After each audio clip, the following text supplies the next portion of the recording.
SimTower turned the simulation genre on its head, challenging players to build not out, but up. In SimTower, only the sky is the limit. So step into the elevator as we explore every square foot of this incredible game. I'm Alex, and this is Retro Tech Dreams. SimTower began as a blueprint in the mind of Japanese game developer Yu Saito. Initially named The Tower when released in Japan, it captured the intricate details of construction and management within a single building. The game's development evolved from a simple elevator simulator to a full-fledged vertical empire. When Maxis spotted its potential, they contacted Saito for a worldwide release, and they rebranded it to SimTower to resonate with fans of the Sim series. SimTower stood tall, not just as a game, but as part of the golden era of simulation games. SimTower begins with an empty lot in a large city, and we're given the tools and funds to build our tower. Unlike SimCity games, we don't have to worry about residential, commercial, or industrial demand. If we build units and we list them for a fair price, people will move in. By not having to balance demand, SimTower ends up being a much easier game than SimCity. But that ease doesn't take away from how much I enjoy playing it. SimTower is a fairly open sandbox game, but it provides milestones and guidance in the form of star ratings. With each new star, your building sees more visitors and new amenities. This way, as we build a bigger tower, new areas and challenges are unlocked over time instead of all at the beginning. But when I really didn't know what to do next, I just kept building to grow my population. Beyond the 5-star rating lies the ultimate accolade, the tower rating. It's an honor reserved for those who reach a population of 15,000 and crown their creation with a cathedral. There is a lot of grinding needed to reach this level, so this final challenge is a test of endurance for players looking for the top honor. Each tenant will help you generate income for your tower. Cafes, shops, restaurants add a lot of personality and income to your tower. With these extra amenities, your tower starts to look like a 90s shopping mall. Each shop and restaurant competes for the same customer. If you have too many of these establishments, you will lose money if the businesses are not profitable. Plus, weather plays an important role in visitor traffic each day. Keep adding offices, condos, and hotels to give these businesses new customers. While I'm always tempted to place all of my amenities at the beginning to build the best tower I can, you'll want to add these establishments slowly and over time.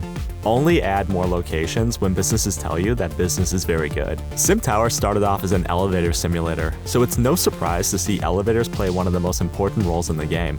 Your elevator system can make or break a tower. Early game, elevators feel overpowered, taking your Sims to any part of your building with ease.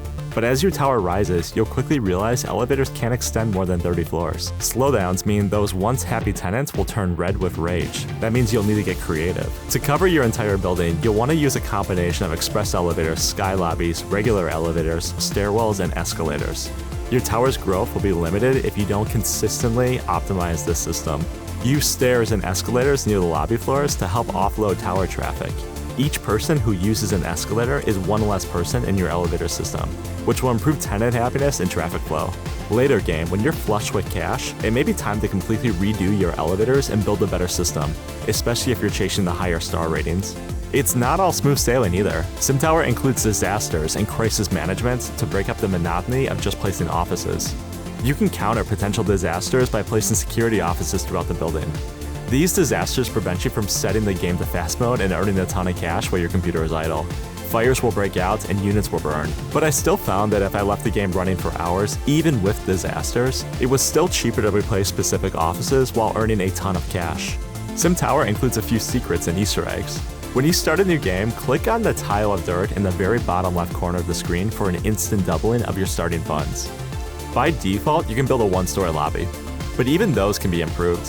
Hold Control as you lay down your first lobby tile to instantly upgrade it to 2 stories, or use Control-Shift for a 3-story lobby. You'll need to make sure you start with a taller lobby at the beginning. Once you place a lobby, you're blocked from changing the heights later on. Plus, during the holidays, you'll spot a small red dot in the sky. Zooming in will show Santa flying over your tower. One thing I don't like with SimCity are the sound effects.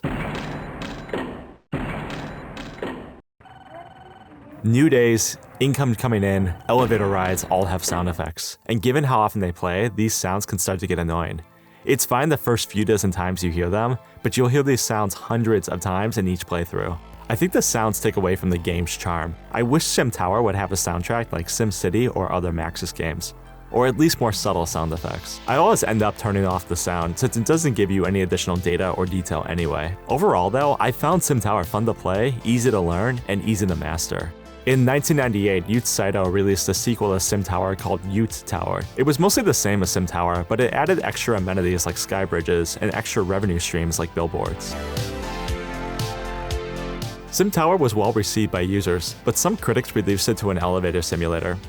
Electronic Entertainment magazine wrote that the game plays more like Sim Elevator than Sim Skyscraper. Computer Gaming World wrote, while SimTower reaches for the sky, it doesn't run very deep. Mac user liked the simplicity of this game compared to the complexity of others by Maxis. I was not disappointed to have mastered the game in less than an hour, since there's plenty of variety each time I play. And PC Games magazine commented on its replayability. Even after developing a Mega Monster Tower, there's still satisfaction from going back and trying out a different layout. SimTower sold well. In 1994, the Software Publisher Association named SimTower the best simulation program of the year. SimTower went on to influence many building management games. Project High-Rise offers a new take on the tower simulation genre. Released in 2016, the title reimagines the genre for today's modern hardware, with refined graphics that share the complexity and charm of SimTower. Fallout Shelter from Bethesda extended the game mechanic of building and managing a tower to our phones and tablets. Tiny Tower and Tiny Tower Vegas borrow the core concept of managing a tower from SimTower. Both mobile games focus on building and managing a commercial tower, optimizing the amenities and jobs to keep tenants and employees happy. These modern games stand as proof of SimTower's lasting legacy. SimTower offered a complex simulation with accessible gameplay. Its progression system takes us from a small building to gradually expand into a towering skyscraper. As we grow, we achieve new awards and unlock new types of rooms and facilities to keep us engaged. Plus, there's the total freedom of designing your tower however you like it. SimTower showed us what could happen when we applied the simulation focus of SimCity to one tower, and it continues to inspire game developers and players to reach for new heights. Thank you so much for watching. If you like this video, please consider hitting the like and subscribe buttons. And if you have ideas for more retro videos, be sure to comment them down below. See you in the next one.